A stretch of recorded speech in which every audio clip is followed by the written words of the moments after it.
sahabat tangguh, pernahkah Anda mendengar istilah indeks resiko bencana? Indeks resiko bencana adalah suatu ukuran tingkat kerawanan suatu wilayah pada kurun waktu tertentu. Indeks resiko bencana ini menjadi ukuran juga suatu wilayah, bagaimana wilayah tersebut dalam kurun waktu tertentu mempunyai nilai atau status dalam resiko bencana tinggi, resiko bencana sedang maupun resiko bencana rendah. Bagaimana kita bisa mengukurnya? Ada faktor yang menjadi ukuran-ukuran perhitungan dari poin nilai indeks resiko bencana ini, yaitu yang pertama adalah bahaya.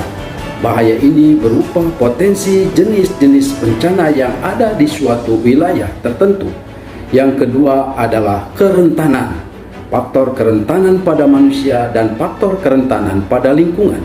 Dan yang ketiga adalah kapasitas. Kapasitas ini boleh dibilang sebagai respon dari stakeholder dalam penanggulangan bencana daerah maupun bencana secara nasional. Jadi kapasitas berupa kemampuan dari penganggaran, kemampuan dari sumber daya manusia, kemampuan dari kebijakan, serta kemampuan dari peralatan yang ada dalam penanggulangan bencana tersebut. Kalau kita ingin menurunkan resiko bencana berupa upaya-upaya dalam penanggulangan bencana, tentunya adalah bagaimana menurunkan potensi bahaya bencana walaupun sulit dengan mitigasi. Yang kedua adalah bagaimana menurunkan kerentanan faktor manusia maupun pada faktor alam.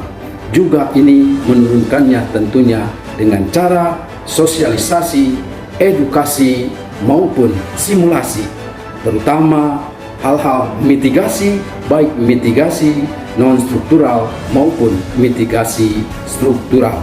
Sedangkan untuk mengukur kapasitas, bagaimana kita memperbesar kapasitasnya sehingga resiko bencana bisa kita turunkan.